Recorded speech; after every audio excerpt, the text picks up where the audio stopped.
కాంగ్రెస్ అబద్ధపు హామీలతో ప్రజలను మాయ చేస్తోందన్నారు బీజేపీ జాతీయ అధ్యక్షుడు జేపీ నడ్డా.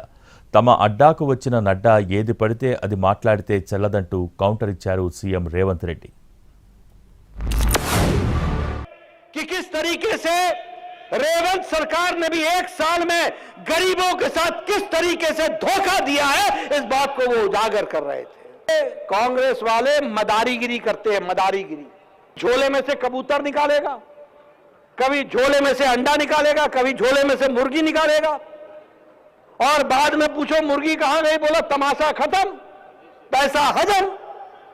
यही रेवंत रेड्डी करता है। అయ్యా నడ్డా గారు, మీరు మా అడ్డ మీదకి వచ్చారు. అడ్డగోలుగా మీరు మాట్లాడకండి. ఏది పడితే అది మాట్లాడితే, ఎట్లా పడితే అట్లా మాట్లాడితే చెల్లదు. నడ్డా గారు, మీరు కూడా కేసీఆర్ లాగా తయారు కాకండి.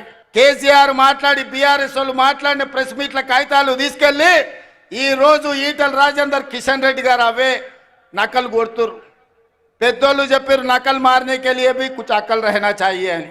ఆ దొంగలు సోపతి పట్టిర్రంటే మీరు కూడా దొంగల బండి ఎక్కుతారు, మీరు కూడా అటే పోతారు.